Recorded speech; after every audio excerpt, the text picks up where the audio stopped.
Halo, selamat malam. Perkenalkan, nama saya Aulia Faika Salsabila dari kontingen Lombok Barat, merupakan salah satu anggota Nutri Champion. Malam ini kita akan berbincang-bincang dengan Bapak Kepala Dusun Bumi Harapan Permai, Bapak Taufikur Rahman. Oke, kita akan bahas apa malam ini? Apa yang bisa saya bantu? Insya Allah saya akan tuangkan seutuhnya. Jadi, perkenalkan, saya ini Faika dari salah satu anggota Nutri Champion. Nah, Nutri Champion ini sendiri merupakan kegiatan dari 1000 Project namanya. Itu merupakan yayasan gizi peduli anak di Indonesia. Dia bekerja sama dengan BKKBN Nusa Tenggara Barat. Di sini mereka mencari 25 kader kesehatan, di mana nantinya 25 kader kesehatan ini akan menjadi perpanjangan tangan dari BKKBN serta 1000 Project untuk mengedukasikan dan mensosialisasikan tentang bahaya pernikahan dini, anemia, dan yang terpenting itu stunting. Karena di Indonesia sendiri, Nusa Tenggara Barat ini ada di peringkat ke-7 untuk prevalensi stuntingnya, jadi masih sangat tinggi. Jadi kami sebagai remaja yang terpilih membantu BKKBN untuk turun langsung ke lapangan, mengedukasikan dan mensosialisasikannya kepada masyarakat dan juga remaja sebaya. Ya, saya menarik sekali bicara soal stunting. Artinya bicara kesehatan pada umumnya itu sesuatu hal yang sangat menarik sekali. Saya berpikir kalau bicara kesehatan ini di lingkungan kita memiliki kader kesehatan. Nah, kalau kita hubungkan kegiatan ini dengan kader kita, tentu akan menjadi besar gaungnya. Stunting di lingkungan kita saja, di dusun ini, dusun Bumi Permai, Desa Telaga Baru, Kecamatan Rapapi, juga beberapa warga kita teridentifikasi mengenal gejala stunting. Artinya di sini ada persoalan. Persoalan inilah yang tentu kita akan carikan akar persoalannya sehingga dapat dicegah penyebab daripada stunting itu sendiri. Nah, mungkin kalau boleh saya tanya, hal apa saja yang sudah dilakukan selama ini yang menyangkut dengan stunting atau pernikahan di bawah usia tadi, karena itu sebenarnya satu kesatuan yang tidak bisa diputuskan. Karena bicara kesehatan, bicara pernikahan juga itu satu kesatuan. Nah, jadi pernikahan di bawah usia itu juga masalahnya tidak saja dengan pernikahannya, namun dengan kesehatan juga. Nah, tentu ini persoalan cukup serius untuk dibicarakan.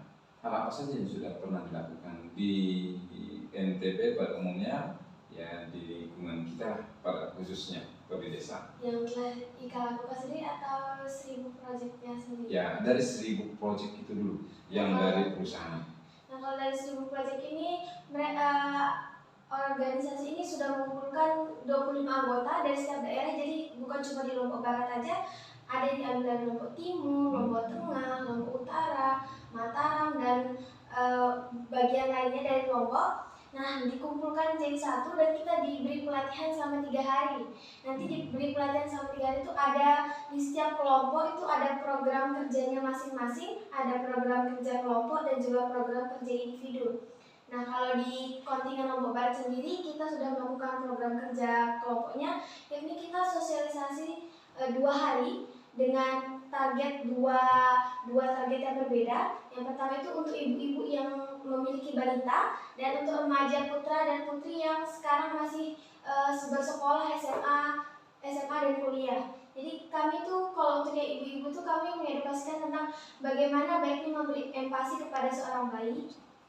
Karena beberapa bayi di Nusa Tenggara Barat ini atau lagi di Lombok ini ada kalau yang dirawat sama neneknya itu dikasih makan pisang yang utuh, masih keras, ada keras-kerasnya. Artinya ya, seharusnya seusia itu belum bisa makan pisang kan? Seharusnya seusia itu lebih encer lagi, apalagi kan yang masih kecil-kecil itu kadang kalau dia habis nyapi, bahasanya kalau sini kan selesai minum ASI itu kalau dia mau diempasikan harusnya tekstur dari empasinya itu sama seperti air susu ibunya, karena seorang bayi itu dia usus bayi itu harus bisa mengalami pembiasaan, karena kan biasanya cuma main minum air susu ibunya kan. Kalau tiba-tiba langsung dikasih pisang yang langsung cuma diambil pakai sendok itu kan berteksturnya keras, ususnya nanti tidak bisa menerima. Nah, kadang itu itu yang menyebabkan seorang bayi ini mengalami gangguan kesehatan kalau masih seusia sekecil itu. Nah, kami juga kasih tips ke ibu-ibunya tuh gimana cara membuat empasi yang murah, mudah tapi banyak gizi yang terkandung di dalamnya. Kayak misalnya tempe. Mungkin beberapa teman-teman remaja ya kadang malas makan tempe, padahal kandungan tempe itu sangat banyak banget. Di dalam sekeping tempe itu aja banyak protein, karbohidrat dan sebagainya yang bisa kita terima oleh tubuh. Nah, sedangkan untuk di remaja putra dan putri sendiri, kami kemarin tuh mengedukasikan tentang stunting dan juga pernikahan dini. Serta kami adakan kuis agar setelah kita menyampaikan materi itu setidaknya ada materi yang mereka ingat atau ada pembelajaran yang mereka bisa dapatkan dari hasil sosialisasi kami kemarin. Nah, ini sangat menarik. Saya secara pribadi sangat menarik sekali dengan podcast ini. Berarti untuk mensederhanakan dari semua proses itu, artinya di sini ada persoalan. Kita ajak kader untuk bisa bersama-sama untuk turun lapangan melakukan sosialisasi tentang pentingnya kesehatan tadi. Bicara soal stunting, bicara soal pernikahan di bawah usia itu hal yang sangat krusial saat ini. Kenapa dikatakan krusial? Karena itu hal-hal yang sangat fatal sekali. Kita tidak bisa bayangkan usia di bawah umur melakukan pernikahan, dan mereka akan menciptakan, artinya akan melahirkan generasi-generasi berikutnya yang kemudian menjadi ancaman secara kesehatannya. Artinya bisa aja yang dilahirkan nanti bayi-bayi yang mungkin mohon maaf saja kurang sehat dan lainnya, atau cacat secara fisik dan lain halnya. Artinya ini tidak boleh kita biarkan lama, kita segera mungkin untuk mengambil tindakan bersama kader, kita turun untuk sosialisasikan kegiatan ini. Dan saya sangat bangga sekali bisa ketemu secara langsung pada malam hari ini. Tinggal kita sekarang bagaimana menentukan jadwal kapan kita ketemu dengan kader untuk membahas, artinya untuk kolaborasi kegiatan dari perusahaan ini dengan kegiatan yang ada di desa tentunya. Sangat menarik sekali, saya sangat setuju sekali. Ya, apalagi kita sekarang yang menjadi target utama itu adalah remaja, apalagi yang perempuan. Karena kan sekarang ini di usia yang seperti Vega sendiri ini, mereka ini seperti persiapan diri menjadi seorang ibu. Jadi kalau tidak dari sekarang kita edukasikan bagaimana mereka merawat diri, menjaga kesehatan diri, bagaimana nantinya mereka akan melahirkan generasi baru, sedangkan dirinya saja itu belum terpenuhi nutrisi, gizi dan segala macamnya. Jadi kami berharap karena kami sebagai perpanjangan tangan dari 1000 Project dan BKKBN, kami berharap agar remaja-remaja sebaya seperti Faika itu mulai sadar akan pentingnya kesehatan tubuhnya sendiri agar bisa terwujudnya Indonesia Emas tahun 2045. Betul ya, dan salah satu cara menurut saya di era digitalisasi ini ya dengan cara diskusi seperti ini. Di ruang-ruang seperti ini bagaimana kita rutinkan untuk membahas tentang pentingnya hidup sehat.